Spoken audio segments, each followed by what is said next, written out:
Good day, class. I hope everyone's doing well in week 7.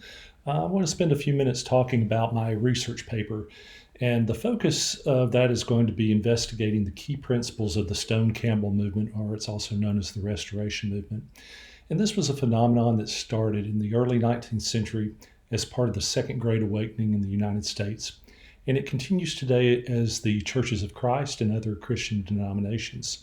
So during the Second Great Awakening, our journey begins and we take a look at the overview of biblical principles that led preachers such as Alexander Campbell and Barton Stone to break away from their respective denominations based on their interpretation and restoration of biblical New Testament Christianity.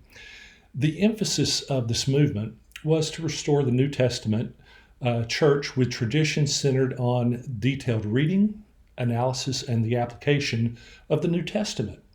Some of the key principles defined in the primary sources that I'll use in my paper include baptism by immersion, local church autonomy, and singing versus instrumental music.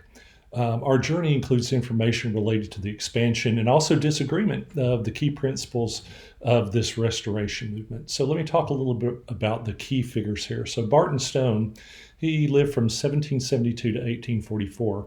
He was an evangelist during the Second Great Awakening in the 19th century of the United States.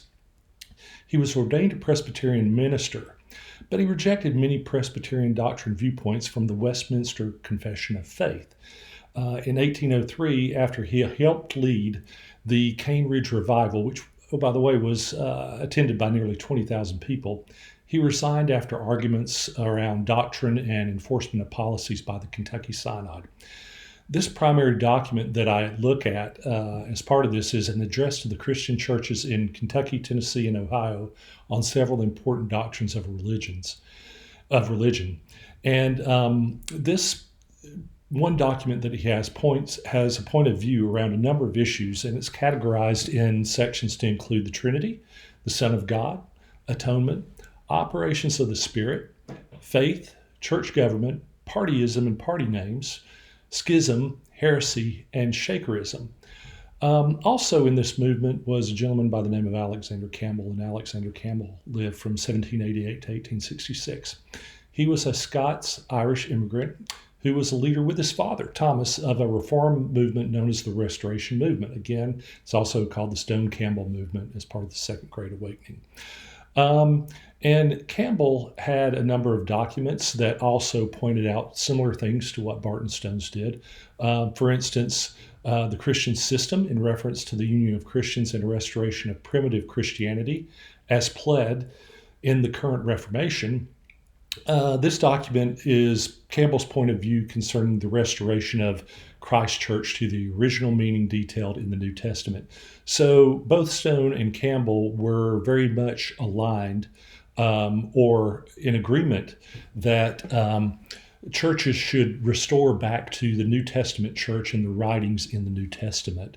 Another interesting primary source that I go by is the last will and testament of the Springfield Presbytery. And this was something that Barton Stone signed.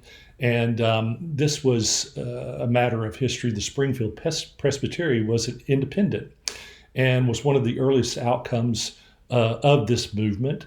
And it was composed of Presbyterian ministers who withdrew from the jurisdiction of the Kentucky Synod of the United States Presbyterian Church on September 10th, 1803. And the Springfield Presbytery, by the way, dissolved on June 18th, 1804 after the publication of this document. And this document was a founding document of the Restoration Movement. The dissolution of this was in part a symbolic act based on the principle of autonomy for local congregations. So this autonomy of local congregations still lives today and is a fundamental concept of both the disciples of Christ and the churches of Christ. Just a quick story in summary that's a personal story for me. And so I was born and raised in the Catholic Church. So it's very interesting to me, the whole concept around baptism, and I'm now a member of the Church of Christ, by the way. So two very distinct and different takes on the New Testament and how things should be done from a doctrine perspective. So, just for instance, as an infant, of course, I was baptized into the Catholic Church as one of the seven sacraments, and it was a sprinkling. And then later on, when I started attending the Churches of Christ, um, I believe personally that that was an error based on the New Testament teachings, and I was baptized or immersed at age 21. So it's always interesting to me to see differences in the various religions. And that's one of the reasons that I chose this topic for research. And I found it to be a very interesting topic. And I learned a little bit about the movement that went on that led to where I go to church today. So, anyway, I hope everyone's having a great week. I hope everyone's well and uh, doing well in this class and in this time of disruption with the coronavirus. So, good day and have a great evening.